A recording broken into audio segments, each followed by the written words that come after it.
Haleluya Yesus, inilah pengakuan kami di hadapan-Mu Tuhan. Yesus Juru Selamat kami yang hidup. Terima kasih Tuhan Yesus buat karya-Mu di kayu salib. Terima kasih Tuhan Yesus, Engkau terlalu baik dalam kehidupan kami. Rencana penyelamatan-Mu bagi kehidupan kami manusia yang berdosa. Kami berterima kasih karena penebusan-Mu. Kami berterima kasih buat darah-Mu ya Tuhan. Terima kasih. Kematian-Mu memberikan kami kekuatan baru, kehidupan di dalam Engkau. Karena Engkau tidak tinggal mati, tapi Engkau hidup. Terima kasih Bapa yang baik. Berkaryalah Roh Kudus dalam kehidupan kami lewat kebenaran firman-Mu ya Tuhan. Berbicaralah lebih lanjut dalam kehidupan kami lewat kebenaran firman-Mu. Hamba hanya alat. Kuduskan setiap pribadi lepas pribadi kami, baik hamba yang berkata-kata kebenaran firman-Mu. Kuduskan kami dalam darah-Mu yang kudus, supaya kami layak, dilayakkan ada dalam hadirat-Mu. Dilayakkan firman itu hidup dalam pribadi lepas pribadi kami. Firman berkuasa dalam kehidupan kami. Berfirmanlah sebab kami siap mendengar. Terima kasih Tuhan Yesus. Kami percaya Engkau sudah duduk di atas pujian penyembahan kami. Dan kami percaya Engkau memberkati kami dengan kebenaran firman-Mu. Di dalam nama Tuhan Yesus Kristus, hamba berdoa mengucap syukur. Haleluya. Amin. Puji nama Tuhan. Shalom. Selamat pagi Bapak Ibu Saudara sekalian. Kita bersyukur kalau kita diberikan kesempatan untuk memperingati hari kematian Yesus. Kita bersyukur kalau kita boleh ada sampai saat ini. Kita masih ada dalam penebusan Tuhan Yesus. Kita tidak lari tapi kita ada. Dan kalau kita melihat puji-pujian, kita mendengar puji-pujian, kita menyanyikan puji-pujian yang sudah kita nyanyikan tadi, itu berbicara tentang pengorbanan Yesus di kayu salib. Dan kalau kita melihat diri kita sendiri, darah yang ada dalam tubuh kita, betapa pentingnya darah bagi kehidupan kita. Betapa pentingnya darah bagi kehidupan manusia. Tanpa adanya darah yang mengalir dalam tubuh kita, maka manusia dapat dijamin tidak ada kehidupan. Darah adalah cairan ajaib dan hanya Tuhan saja yang dapat membuatnya. Darah juga dapat dikatakan adalah sungai kehidupan dalam kehidupan saya dan saudara, yang mengalir, yang membuat saya dan saudara hidup. Karena darah. Dan kalau kita lihat dalam firman Tuhan, darah itu berbicara tentang jiwa atau nyawa manusia. Manusia terdiri dari 3 unsur, tubuh, jiwa, dan roh. Roh yang akan kembali kepada Bapa, roh yang membuat kita dapat berkomunikasi dengan Tuhan kita di dalam roh. Jiwa, di dalamnya ada pikiran, perasaan, dan kehendak. Di dalam jiwa ada itu. Kalau saya memperhatikan firman Tuhan di dalam perjanjian lama, maka kita dilarang untuk makan darah. Sebab darah adalah jiwa, darah adalah nyawa dari makhluk hidup. Dan di dalam jiwa ini terdiri dari pikiran, perasaan, dan kehendak. Tadi saya katakan roh adalah sarana kita untuk berkomunikasi, sarana dari Allah untuk berkomunikasi dengan Dia.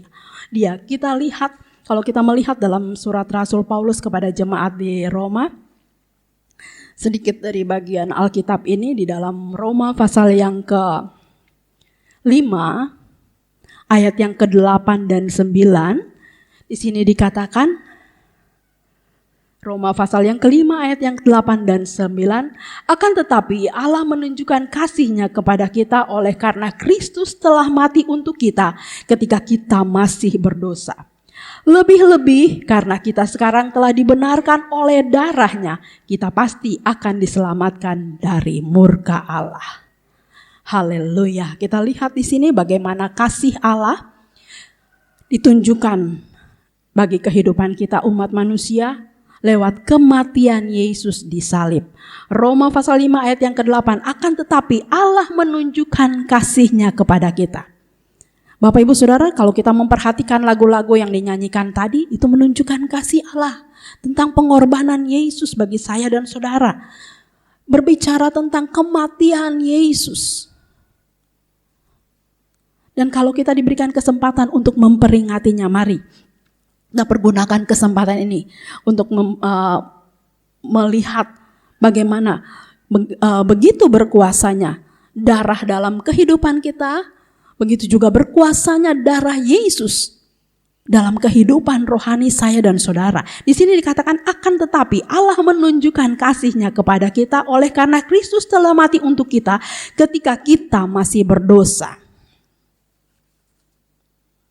Kasih Allah ditunjukkan bagi kita lewat kematian Yesus ketika kehidupan kita masih ada dalam dosa. Siapa sih kita? Setiap manusia pasti berdosa. Dan dikatakan dalam Roma, upah dosa adalah maut.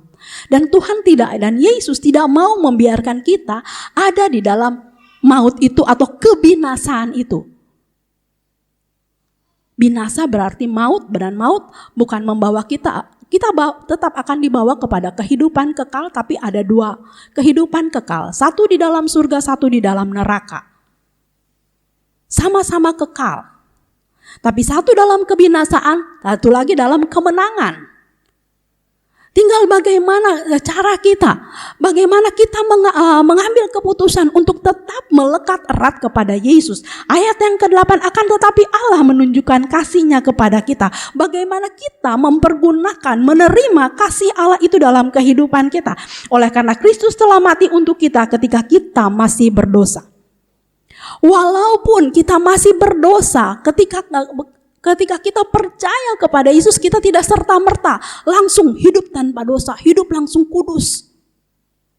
Tetapi kita melihat Yesus, Dia rela menjadi korban. Yohanes pasal yang ketiga ayat yang ke-16 ini sering kali saya dengungkan. Yang percaya kepada Yesus, yang percaya kepada kematian Yesus, yang percaya kepada pengorbanan Yesus, dia diselamatkan, tidak binasa, hidup kekal. Hidup kekal bersama Yesus, percaya pada pengorbanan Yesus, kita diselamatkan. Di sini dikatakan karena begitu besar kasih Allah akan dunia ini sehingga dari Ia mengaruniakan anaknya yang tunggal supaya setiap orang yang percaya kepadanya tidak binasa, melainkan beroleh hidup yang kekal. Di dalam Roma 8 tadi kita lihat, Roma 5 ayat yang ke-8, akan tetapi Allah menunjukkan kasih-Nya kepada kita. Jadi antara Roma 5 ayat 8 dan Yohanes 3 ayat 16, bagaimana Allah menunjukkan kasih. Jadi kasih ini dimulai dari Allah sendiri yang ditunjukkan kepada kehidupan saya dan saudara lewat kematian Yesus di salib. Tanpa kematian Yesus, kita pasti akan binasa. Tanpa pengorbanan Yesus, tidak mungkin kita ada di tempat ini. Darah Yesus menyediakan penebusan bagi saya dan saudara. Kasih Yesus ditunjukkan lewat darahnya yang sanggup menebus saya dan saudara dari kehidupan dosa. Di dalam Matius pasal yang ke-26 di situ kita akan melihat Matius pasal yang ke-26 ayat yang ke-28, sebab inilah darahku, darah perjanjian yang ditumpahkan bagi banyak orang untuk pengampunan dosa. Bapak Ibu Saudara sekalian, sadar atau tidak? Betapa pentingnya darah bagi kehidupan saya dan saudara. Betapa pentingnya darah Yesus yang tercurah untuk pengampunan dosa saya dan saudara. Hanya lewat darah Yesus yang sanggup menyelamatkan, membenarkan kita sehingga kita luput terlepas dari murka Allah di dalam Roma 5 ayat yang ke-9. Lebih-lebih karena kita sekarang telah dibenarkan oleh-Nya. Oleh darahnya kita pasti akan selamat dari murka Allah. Tidak ada jalan lain, hanya lewat darah Yesus saja.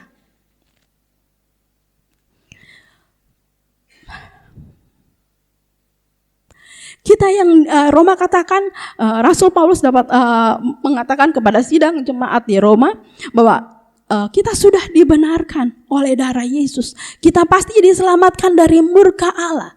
Ternyata Allah itu tidak hanya menunjukkan kasih saja, tetapi toh akhirnya ada murka Allah ketika kita tidak mengambil kesempatan untuk ada di dalam penyelamatan yang Dia rencanakan. Lewat anaknya yang ada di kayu salib, mati di kayu salib. Di dalam darah Yesus, lewat darah Yesus terdapat banyak sekali karya Yesus dalam kehidupan umat tebusannya.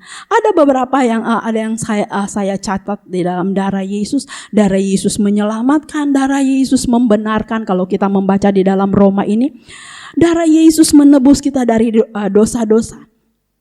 Bahkan bukan dosa saya dan saudara saja, dosa seisi dunia. Di dalam Matius tadi, di dalam Markus dikatakan darah Yesus memberikan nyawanya menjadi tebusan bagi banyak orang. Markus mengatakan menjadi tebusan bagi banyak orang. Jadi betapa pentingnya darah Yesus itu yang mengalir dalam kehidupan saya dan saudara. Darah Yesus menyembuhkan kita. Di dalam Yesaya, tubuh Yesus ketika Dia dicambuk pasti mengeluarkan darah. Mulai dari kepalanya, mahkota duri dipakaikan dengan kasar.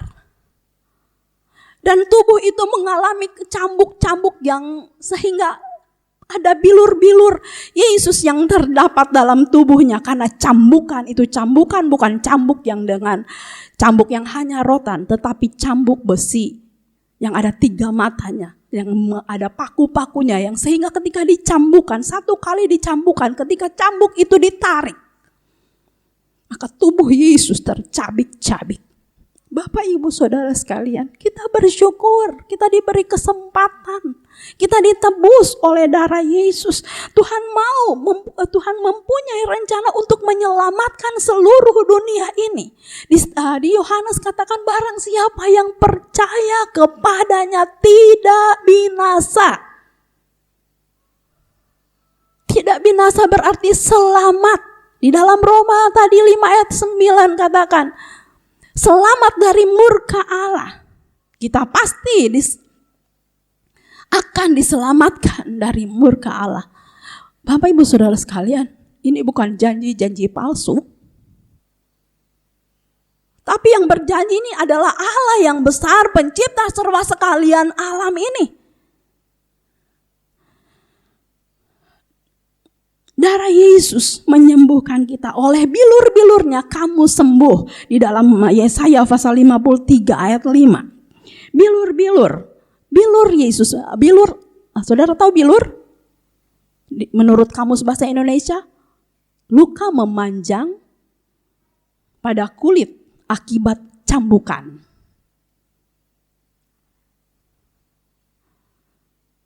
Kalau cambuknya cuma cambuk rotan biasa, mungkin cuma lebam atau memar.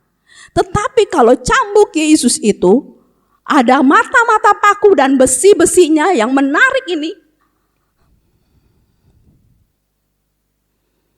Apa tidak luka, saudara? Dan dia bukan dicambuk hanya sekali, 1 kali.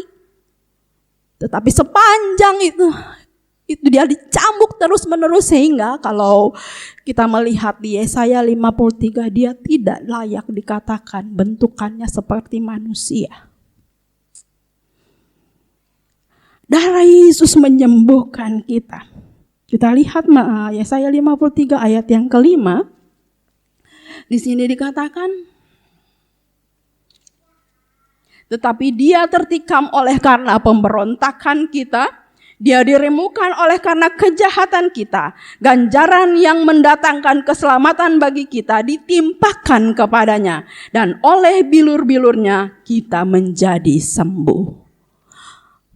oleh bilur-bilurnya, oleh bekas cambungkan, oleh tercabik-cabiknya tubuh Yesus membuat kita disembuhkan.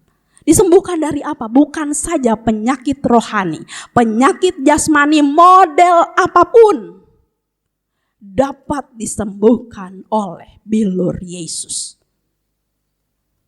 Haleluya. Bilur-bilurnya memulihkan kita. Kalau kita lihat tadi bahwa di dalam Yesaya 53, tetapi dia tertikam karena pemberontakan kita. Dia diremukkan oleh karena kejahatan kita. Ini karena dosa-dosa kita sekalian. Ganjaran yang mendatangkan keselamatan bagi kita ditimpakan kepadanya. Untuk kita selamat, untuk kita dapat beroleh, melepas selamat dari murka Allah. Ini yang Yesus kerjakan di kayu salib. Tadi pagi Ibu Gembala sudah mengupload lagu ya. Oleh darah Yesus, itu lagu udah lama. Dari zaman oma saya. Tapi diulang kembali. Oleh darah Yesus. Oleh darah Yesus. Oleh darah Yesus. Sucikan dosaku. Hanya darah Yesus yang sanggup menyucikan saya dan saudara. Hanya darah Yesus yang sanggup menyembuhkan kita. Hanya darah Yesus yang sanggup mengusir segala kuasa iblis. Itu di dalam Wahyu. Jadi di sini kita melihat darah Yesus berkuasa untuk segala keadaan. Seluruh tubuh Yesus mengeluarkan darah. Dan luka-luka, bilur-bilurnya menyembuhkan berbagai macam penyakit. Penyakit yang katanya penyakit keturunan kah? Penyakit yang baru ditemukan. Semua darah Yesus dari dulu sampai sekarang tetap berkuasa menyembuhkan. Darah Yesus dan tubuhnya, bilur-bilurnya memulihkan kita. Tubuh Yesus yang tercabik-cabik karena dosa dan pelanggaran kita, terluka karena cambuk besi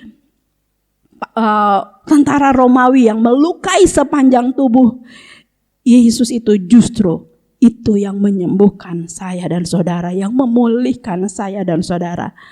Hanya darah Yesus yang memiliki kuasa menyelamatkan kehidupan saya dan saudara. Hanya darah Yesus yang sanggup menyucikan, melindungi, menebus, membebaskan kita dari kutuk dosa. Tadi saya sempat katakan bahwa darah Yesus juga dapat mengalahkan kuasa iblis atau kuasa kegelapan. Wahyu 12 ayat 10 dan ayat yang ke-11.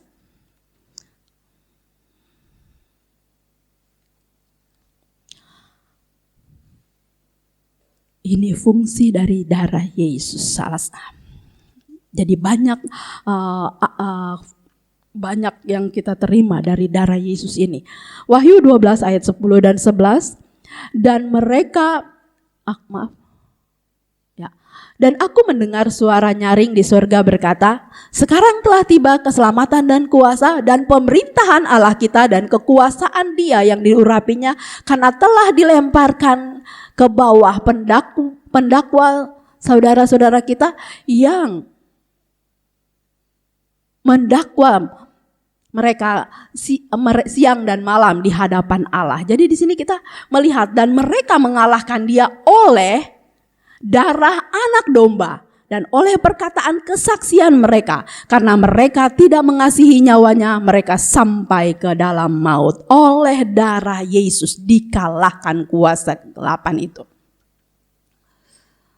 Kita seringkali menyanyikan oleh darah anak domba, oleh kesaksian kita, iblis dikalahkan, kuasanya dihancurkan oleh apa Bapak Ibu Saudara? darah anak domba Allah yang kata Yohanes, melepat tali di kasutnya pun aku tidak layak. Dengan darah Yesus ini kita dilayakkan. Dan di sini dikatakan bahwa dengan darah Yesus kita mengalahkan kuasa iblis, dihancurkan oleh kuasa darah Yesus.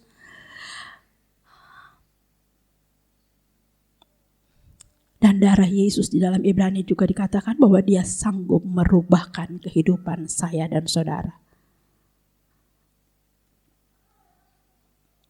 Yesus dia persembahkan dirinya. Dia persembahkan dirinya sendiri.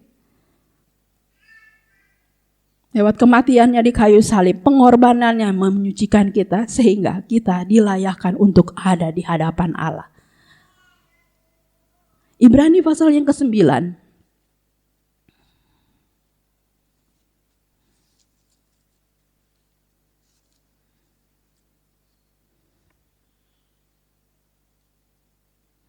Ayat yang ke-14 di sini dikatakan betapa lebihnya darah Kristus yang oleh Roh yang kekal telah mempersembahkan dirinya sendiri kepada Allah sebagai persembahan yang tak bercacat, akan menyucikan hati nurani kita dari perbuatan-perbuatan yang sia-sia supaya kita dapat beribadah kepada Allah yang hidup.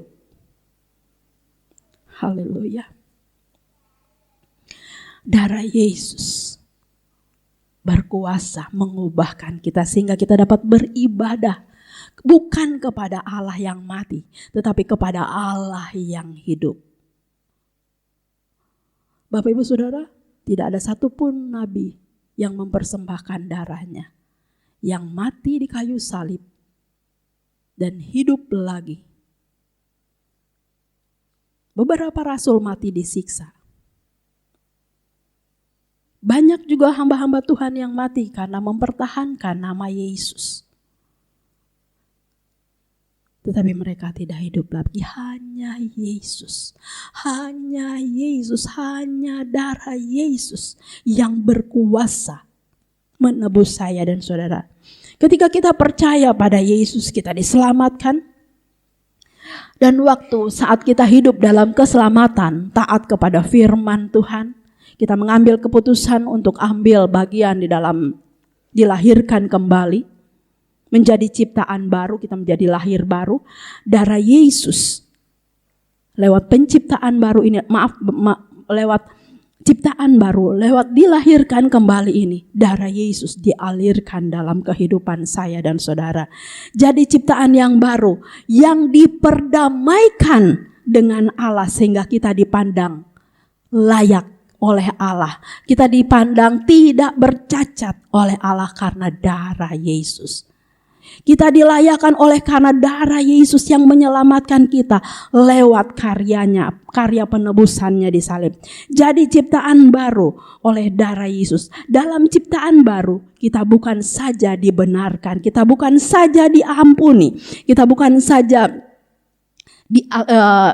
diselamatkan, tetapi di dalam ciptaan baru, di dalam Roma katakan tadi, ada satu kepastian, kita selamat dari murka Allah. Puji nama Tuhan Bapak Ibu Saudara sekalian. Saya tidak akan berbicara kebangkitan karena kita akan memperingati hari Minggu. Tapi pada saat ini kita melihat lewat kematian Yesus, lewat darah Yesus. Dikatakan di dalam Roma 5 ayat yang ke-9. Lebih-lebih karena kita sekarang telah dibenarkan oleh darahnya, kita pasti akan diselamatkan dari murka Allah. Jadi ada satu kepastian dalam kehidupan saya dan saudara. Kalau mau diselamatkan dari murka Allah, kalau mau tidak binasa seperti yang dikatakan Yohanes atau 3 ayat 16 atau Roma tadi 5 ayat yang ke-8. Mari kita percaya dengan sungguh kepada Yesus, pada pengorbanannya, pada kematiannya.